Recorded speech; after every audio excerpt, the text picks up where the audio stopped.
Is the download without watermark option not working on TikTok Lite?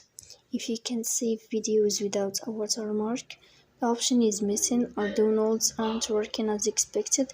It can affect how you saved and share videos. In this video, I will show you how to fix download without watermark on TikTok Lite. First thing you have to do is to go to TikTok Lite.